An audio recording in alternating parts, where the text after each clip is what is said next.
어쩜 이렇게 시간이 안 가는지 정말 버스 안에서 고인 이불 속에서 고인 고인은 언제나 너에게 고인 고인은 언제나 너에게 고인 Assalamualaikum Bu. Waalaikumsalam Nak. Mari masuk. Silakan duduk. Silakan pilih tempat yang menurut nyaman. Terima kasih Bu. Baiklah, bagaimana kabarnya? Apakah sedang berada jam pelajaran? Alhamdulillah masih baik Bu. Tidak ada sih Bu. Sekarang jam kosong sampai 5 kebetulan diskusinya sedang sakit. Oh, alhamdulillah kalau kabarnya baik-baik saja. Sebelumnya Nabila sudah pernah masuk UMBK? Pernah ya Bu. Dan jujur saya agak takut masuk ke UMBK karena saya tertarik dengan UMBK itu tempatnya orang bermasalah. Jadi pengertian Nabila itu kalau UMBK adalah tempat orang bermasalah. Nah, di sini sedikit Ibu beritahukan kalau sebenarnya UMBK ini bukan hanya untuk siswa pendidik yang mempunyai masalah, apalagi UMBK ini bisa dijadikan tempat untuk konsultasi atau curhat mengenai misalnya di belajar usaha apa yang terjadi. Nah, dan juga tidak perlu takut atau tidak perlu memiliki persepsi yang buruk mengenai UMBK.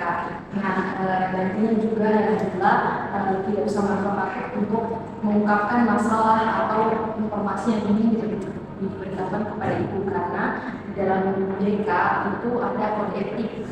Nah, salah satu kode etik itu ada rahasia di mana apapun yang nanti kita bicarakan hanya ibu dan Nabila yang tahu. Oke, jadi apakah ada yang ingin dibicarakan dengan Ibu Nak? Iya, saya merasa sedikit tertekan. Silakan katakan apa yang Nabila mau katakan. Ibu sangat senang kalau Nabila mau terbuka. Tadi Nabila mengatakan kalau merasa sedih. Jadi mungkin Nabila bisa menceritakan hal apa saja yang membuat Nabila itu merasa sedih. Jadi begini Bu, 3 hari yang lalu saya minta jawaban sama Ruby pada saat belajar bahasa Inggris, tapi ini Ruby tidak merespon saya dengan baik. Setelah itu saya mengajaknya ke kantin, tapi saya bercandanya dengan kasih kade dan tarik-tarik jilbabnya. Kemudian Ruby langsung berbicara kotor dan membuat saya sakit hati karena dengar itu bicara kotornya.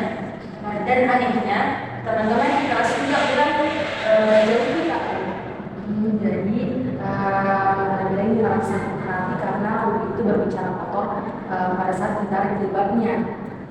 Nah, apakah Ruby itu sudah meminta maaf atas perbuatannya? Sudah Bu, tapi saya masih sakit hati dan saya masih sedih karena merasa dijauhi sama teman sekelas saya. Kalau begitu, respon seperti apa yang Nabila harapkan dari Ruby dan teman-temannya agar Nabila itu tidak merasa sedih lagi? Kalau saya ke Ruby dan teman yang lain cuma bercanda. Dengan cara itu saya merasa bahwa mereka akan memberikan respon. Begitupun dengan teman-teman karena mereka tidak merespon ketika dipanggil. Saya juga merasa bahwa sahabat-sahabat saya menjadi lebih dekat dengan teman yang baru di kelas. Jadi itulah mengapa saya mencoba untuk menarik perhatian mereka dengan cara yang sangat Jadi Nabila itu menganggap bahwa yang dilakukan itu hanya untuk bercandaan agar menarik perhatian teman-temannya, karena Nabila itu merasa kalau teman diabaikan. Betul Bu, lagi pula ya sahabat saya jadi tidak masalah dong kalau saya bercanda sampai menarik jilbabnya, pasti dia akan memaklumi dan menganggap itu lelucon. Ibu mengerti perasaanmu, ibu mengerti apa yang kamu alami. Karena ibu juga kemarin sudah berbicara dengan Ruby. Nah, Ruby itu bilang ke ibu kalau dia risih dengan Nabila karena tidak mau berusaha untuk mencari jawaban sendiri. Kemudian kalau Nabila tidak diberikan jawaban, maka Nabila akan tarik jilbabnya Ruby. Terus dari situ Ruby itu tidak fokus nih untuk mengerjakan tugasnya. Dan kemarin juga katanya Ruby sudah konfirmasi kalau dia sudah meminta maaf karena dia itu refleks berbicara kotor, dia tidak sengaja karena kaget. Apakah betul begitu? Apakah dengan tidak diberikan jawaban Nabila ini harus memaksa dengan menarik jilbab atau mengganggu temannya? tidak akan ada respon Kak. Jadi cara yang dilakukan itu dengan menarik jilbabnya supaya direspon. Nah, memang sudah tidak ada cara lain atau kenapa Nabila ini tidak berusaha untuk mencari sendiri jawabannya dan boleh bertanya ke kami jika memang kurang mengerti.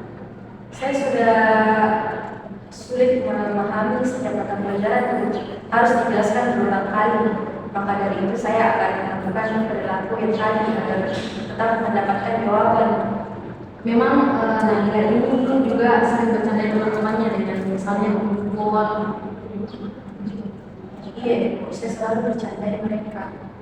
Nabila sadar tidak kalau temannya itu terganggu dengan perbuatannya. Apalagi misalnya Nabila memukul temannya dan mereka merasa kesakitan. Bagaimana jika Nabila yang berada di posisi itu? Saya akan marah. Jadi sekarang Nabila sudah memahami bagaimana perasaan yang dialami oleh kemudian teman-temannya ketika mendapatkan perilaku seperti itu kan? Iya.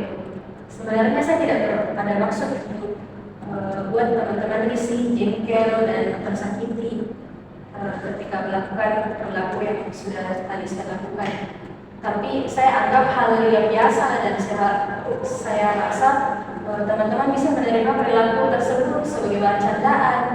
Saya juga seharusnya tidak berperilaku seenaknya dan menjadi pendendam karena Ruby sudah Mungkin Nabila menganggap bahwa semuanya hanya bercanda. Terus sekarang apakah ada rasa bersalah atau penyesalan dari perbuatan tersebut? ada. Sekarang saya merasa bersalah dan saya menyadari mengapa teman-teman menyuruh saya karena mereka tidak menyukai perilaku saya. Nah, bagaimana perasaannya Nabila sekarang? Saya sudah lega Ibu. Sekarang saya sudah menyadari perilaku saya.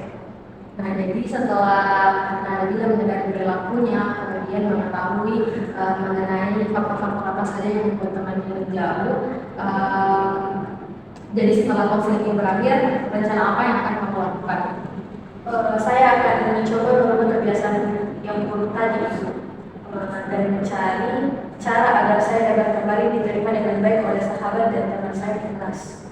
Oke, bagus. Jadi Nabila intinya sudah mengetahui bagaimana letak kesalahannya dan hal-hal apa saja atau rencana apa saja yang akan dilakukan setelah proses konseling ini. Jadi Ibu rasa pertemuan kita pada hari ini mungkin bisa dicukupkan karena kita dibatasi oleh waktu. Terima kasih sudah membagikan ceritanya hari ini. Mungkin sampai di sini saja sesi konseling kita pada hari ini. Dan satu hal yang Ibu mau sampaikan bahwa Nabila jangan merasa takut lagi untuk masuk di ruang BK. Sesungguhnya persepsi itu harus berubah bahwa ruang BK itu bukan tempat yang seram atau tempat yang negatif. Mungkin dari Ibu itu saja. Mungkin saya permisi.